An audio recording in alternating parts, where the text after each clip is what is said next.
So DVS గారు, జగన్ వ్యూహం ఏంటి? వాస్తవానికి ఎవరైనా ఒక వ్యూహ రచన చేస్తే దాంట్లో ఒకవేళ విఫలమైతే మాదిగన్ టైప్లో 3 రాజధానుల నుంచి మాదిగన్ ఎలా అయితే మారిందో, నిజంగా పవన్ కళ్యాణ్ పైన టార్గెట్ చేసింది 2024 ఎన్నికల్లో చేసినా ఫలితం లేదు కాబట్టి ఇంకేదైనా సరే, అది కాక కాపుకు సంబంధించినటువంటి వైసీపీ నేతలు చెప్తున్నారు పవన్ కళ్యాణ్ తిట్టడం వల్లే మన ఓటు ఏదైతే కాపు ఓట్ షేర్ మొత్తం కూడా పోగొట్టేసుకున్నాం అని చెప్పి. అయినా సరే కాపులతోనే మళ్ళీ కాపులను తిట్టించడం, కాపులతో పవన్ కళ్యాణ్ గారి కళ్ళల్లో పొడిపించడం, ఇవన్నీ కూడా చూస్తున్నాం. అంతకు మించి జగన్మోహన్ రెడ్డి గారి గతంలో చూసాం, ఏదైతే నిండు విద్యార్థులు ఉన్నటువంటి ఒక సభలో, ఏదైతే స్కూల్ విద్యార్థులు ఉన్నటువంటి సభలో పిల్లలని కార్లు మార్చినట్టు మార్చేస్తున్నాడని చెప్పి మాట్లాడారు. అంటే జగన్మోహన్ రెడ్డి గారు మాట్లాడారంటే దీన్ని ఎలా చూడాలంటే? వ్యూహమా పోడా? ఏది జగన్మోహన్ రెడ్డికి వ్యూహం ఏముంది? అదొకటే.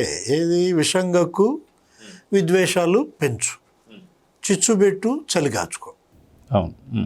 కులాల మధ్య, ప్రాంతాల మధ్య ఏది విషం కక్కటమే, విద్వేషాలు పెంచడమే. ఇదే అతని యొక్క పాత వ్యూహమైనా ఇప్పటి వ్యూహమైనా ఏదో రకంగా ఈ రాష్ట్రాన్ని నష్టం చేయాలి, ఇక్కడ పరిపాలన సజావుగా సాగనివ్వకూడదు. ఇప్పుడు పవన్ కళ్యాణ్ ఇవాళ వివరణ ఇచ్చారు స్పష్టంగా. కాపులందరూ ఓటేస్తే నేను ఎందుకు ఓడిపోతానన్నాడు.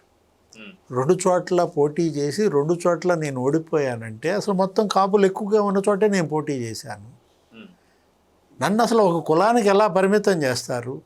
ఇప్పుడు అదే ఏది విజయ్తో తమిళనాడులో దాంతో పోలుస్తూ ఈయన ఎందుకని సింగిల్గా పోటీ చేయడు, దమ్ముంటే సింగిల్గా పోటీ చేయమని మళ్ళీ రెచ్చగొట్టడాన్ని మీరు రెచ్చగొడితే రెచ్చిపోయేవాడా పవన్ కళ్యాణ్? ఇప్పుడు అతను ఏంటి, ఇప్పుడు ఎక్కడ తగ్గాలో ఎక్కడ నెగ్గాలో అతనికి తెలుసు కదా. తగ్గాడు కాబట్టే నెగ్గాడు 100% స్ట్రైక్ రేట్ కొట్టాడంటే. 2 సీట్లు ఎంపీ సీట్లు పోటీ చేశాడు, 2 గెలిచాడు. 21 పోటీ చేశాడు, అసెంబ్లీ 21 గెలిచాడు.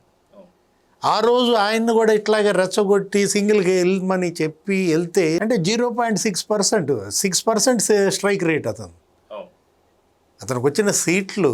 ఇక్కడ జగన్మోహన్ రెడ్డి ఏంటంటే టోటల్గా డ్యామేజ్ అయ్యాడు. డ్యామేజ్ అవ్వటం కాదు, ఇంకొక అసలు విషయం చెప్పనా, ఎందుకు పవన్ కళ్యాణ్ ఎందుకు బాగా రెచ్చగొడుతున్నారు? మీరే అన్నారు, కాపుల ఏళ్లతో పవన్ కళ్యాణ్ కళ్ళు ఎందుకు పొడిపించాలని చూస్తున్నారు. అంబటి రాంబాబు, పేర్ని నాని వీళ్ళందరిని ఎందుకు వాడుతున్నాడంటే వైఎస్ఆర్ కాంగ్రెస్ పార్టీ నిట్ట నిలువున చీలబోతారు.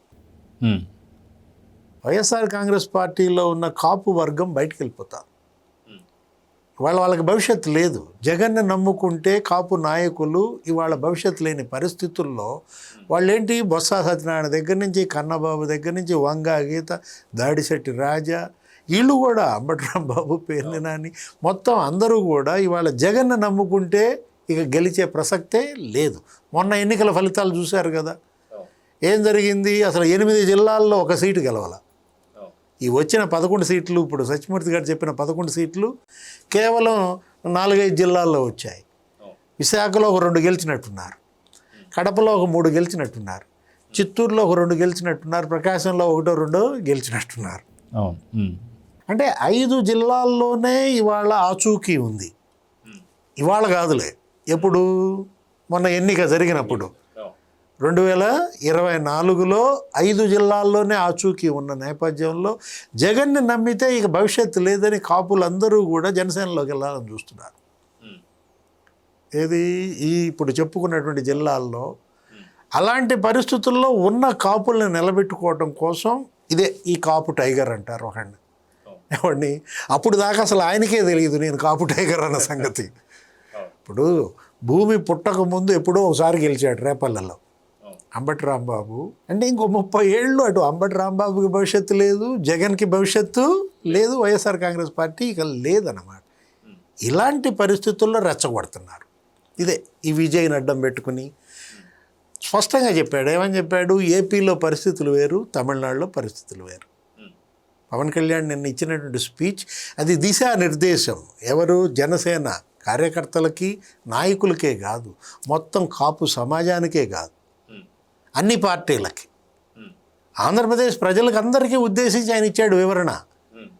స్పష్టంగా తనకు జరిగిన నష్టం చెప్పాడు, తను ఎక్కడ దెబ్బతిన్నాడో చెప్పాడు, ఎక్కడ లేచాడో చెప్పాడు, ఎక్కడ నిలబడ్డాడో కూడా వివరణ ఇచ్చాడు. నాది అటు లెఫ్ట్ వింగ్ కాదు రైట్ వింగ్ కాదన్నాడు. ఏది తను స్పష్టంగా తనది ఒక ఐడియాలజీ వింగ్ అని చెప్పాడు. ఏది అసలు ఏంటి జరిగిన నష్టం? 30 ఏళ్ళు వెనక నెట్టాడు ఆంధ్రప్రదేశ్ని జగన్మోహన్ రెడ్డి. ఎలా ఈ రాష్ట్రాన్ని 30 ఏళ్ళు ముందుకు తీసుకెళ్ళాలి? ఒక్కడే తీసుకెళ్ళగలడు.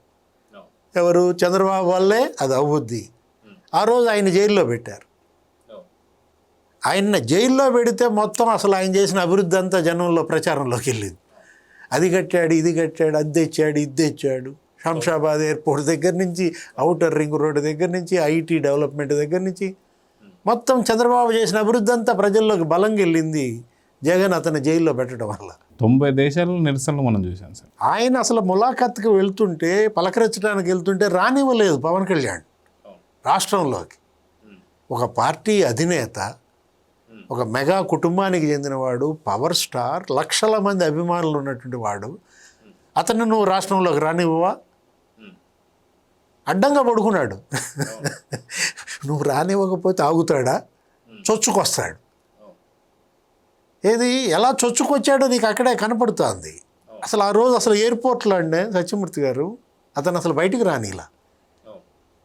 పవన్ కళ్యాణ్ని ఎన్ని అవమానాల పాలు చేశారు. వైజాగ్ నోటల్ హోటల్ నుంచి కూడా కిందికి కూడా దిగనివ్వండి. ఆ రోజానో ఎవరో వచ్చింది ఆ రోజు ఎయిర్పోర్ట్ దగ్గరకు వచ్చి ఏమి సంజ్ఞలు చేసింది, ఎంత రెచ్చగొట్టింది. 125 మంది జనసేన నాయకుల్ని జైల్లో పెట్టించారండి ఆ రోజు. ఇవాళ వాళ్ళందరూ గెలిచారు. ఎమ్మెల్యేలు అయిన వాళ్ళు కూడా ఉన్నారు ఆ జైలుకి వెళ్ళిన వాళ్ళలో, మంత్రులు అయిన వాళ్ళు ఉన్నారు. అంటే ఆ రోజు ఏది ఆయన ఎవరో అతను తీసుకుపోతుంటే హోటల్కి వెళ్తుంటే కనీసం అభివాదం చేయనిలా. ఆ రోడ్డు పక్కన ఉన్నటువంటి ఫ్యాన్స్ ఇట్లా చెయ్యి ఊపుతుంటే ఈయన గుర్తుపట్టి కార్లో కూర్చోబెట్టేశాడు. అవును. ఆ హోటల్లో నుంచి 3 రోజులు బయటికి రానిలేదు. అంటే జగన్మోహన్ రెడ్డి ఎలా పవన్ కళ్యాణ్ని హింసించాడు, మానసికంగా వేధించాడు, ఎంత టార్చర్ పెట్టాడు, జనసేన కాపు నాయకులు ఎన్ని ఇబ్బందులు పెట్టాడు. అలాంటి వాడు ఇప్పుడు మళ్ళా కాపుల్ని రెచ్చగొట్టి ఏదో పవన్ కళ్యాణ్కి కాపులను దూరం చేసి ఇతను అసలు ముఖ్యమంత్రి కానంటున్నాడు. ఇప్పుడు నిన్న అన్నాడు ఏది ముఖ్యమంత్రి కావాలనే కోరిక నాకు లేదు అన్నాడు.